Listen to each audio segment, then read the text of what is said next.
এই আপোনালোকৰতো বাকী পৰিচয় মই মৌলানা ফজলুল কৰিম কাছিমি, অতিৰিক্ত সাধাৰণ সম্পাদক অসম ৰাজ্যিক জমিয়ত উলামা, আৰু মোৰ সহাতে আছে মৌলানা ডক্টৰ হাফিজ ৰফিকুল ইছলাম ছাৰ, তেখেত এক্স MLA আছিল আৰু অসম ৰাজ্যিক জমিয়ত উলামাৰ তেখেত ধন ভৰালী। আৰু মোৰ বাওঁফালে আছে আমাৰ জ্যেষ্ঠ আইনবিদ, গুৱাহাটী হাইকোৰ্টৰ অধিবক্তা নজৰুল হক মাজাৰ ভূঞা ছাৰ, তেখেত অসম ৰাজ্যিক জমিয়ত উলামাৰ কাৰ্যকৰী সদস্য আৰু জমিয়ত লিগেল চেলৰ তেখেত অধ্যক্ষ। প্ৰথমতে মই আপোনালোকৰ সন্মুখত আমাৰ যিখন প্ৰেছ ৰিলিজ আছে এইখন কিছু পঢ়ি দিছোঁ, তাৰপিছত আপোনালোকৰ যি হেৰি থাকিব প্ৰশ্ন বা সোধা যিবোৰ কথা আছে আৰু দুইজনে উত্তৰ দিম। আজিৰ বিষয়টো হ'ল অসম উমৈহতীয়া নাগৰিক সংহিতা, Assam uniform civil code. Guwahati 8 June 2026 ইংৰাজী সোমবাৰ। বিগত 13 মে 2026 তাৰিখে অসম চৰকাৰৰ কেবিনেটে the Assam uniform civil code bill 2026ৰ খচৰা অনুমোদন জনায় আৰু 26 মে 2026 তাৰিখে অসম বিধানসভাত এই বিল উত্থাপন কৰি পাছ কৰা হয়। ভাৰতীয় সংবিধানৰ লিষ্ট 3 অনুসৰি কেন্দ্ৰীয় চৰকাৰ অথবা ৰাজ্য চৰকাৰে ব্যক্তিগত আইন পাৰ্চনেল ল সম্পৰ্কীয় আইন প্ৰণয়ন কৰিলে ভাৰতৰ মহামান্য ৰাষ্ট্ৰপতিৰ সন্মতি প্ৰয়োজন হয়। গতিকে ভাৰতৰ ৰাষ্ট্ৰপতিয়ে অনুমোদন জনালে এই আইনখন বলবৎ হ'ব। অসমৰ প্ৰায় 15% জনজাতীয় নাগৰিকক এই আইনৰ বাহিৰত ৰখা হৈছে। হযৰত মৌলানা বদৰুদ্দিন আজমল নেতৃত্বাধীন অসম ৰাজ্যিক জমিয়ত উলামাই এই আইনৰ বিৰোধিতা কৰে আৰু প্ৰয়োজন অনুসৰি আদালতৰ দ্বাৰস্থ হোৱাৰো সিদ্ধান্ত গ্ৰহণ কৰে।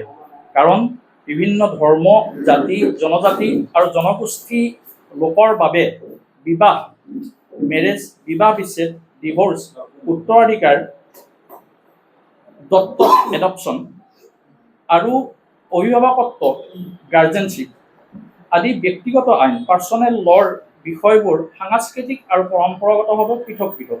তেনেক্ষেত্ৰত সকলো জনগোষ্ঠীৰ সেই ভিন্ন বৈচিত্ৰ্যবোৰ সামৰি উমৈহতীয়া নাগৰিক সংহিতা ইউনিফৰ্ম চিভিল কোড UCC প্ৰণয়ন কৰিলে জনগোষ্ঠীসমূহৰ স্বপৰিচয়, স্বকীয়তা, পৰম্পৰাগত কৃষ্টি, ধৰ্মীয় স্বাধীনতা আৰু সাংস্কৃতিক বৈচিত্ৰ্যত আঘাত কৰিব বুলি অসম ৰাজ্যিক জমিয়ত উলামাই উপলব্ধি কৰি এই উমৈহতীয়া নাগৰিক সংহিতা ইউনিফৰ্ম চিভিল কোড UCC প্ৰণয়নৰ বিৰোধিতা কৰে।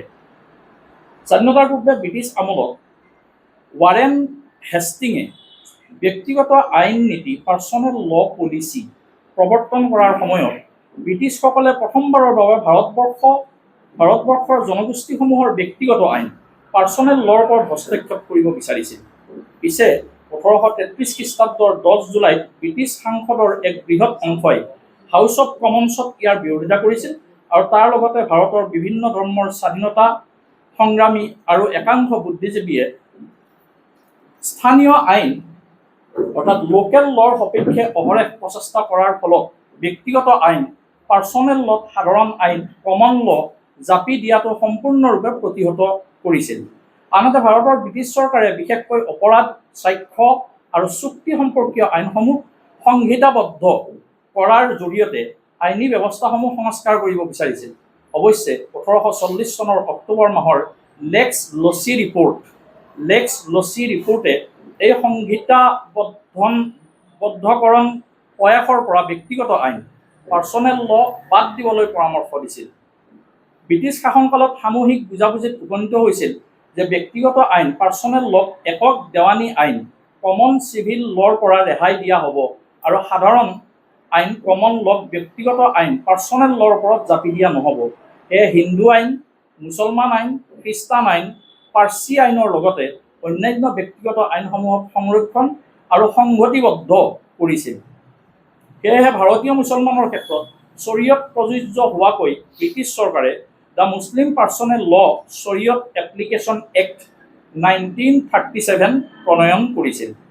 এই আইন আজিৰ তাৰিখলৈকে প্ৰযোজ্য হৈ আছে। স্বাধীনতাৰ পিছত ভাৰতৰ সংবিধান সভা উমৈহতীয়া নাগৰিক সংহিতা ইউনিফৰ্ম চিভিল কোড UCC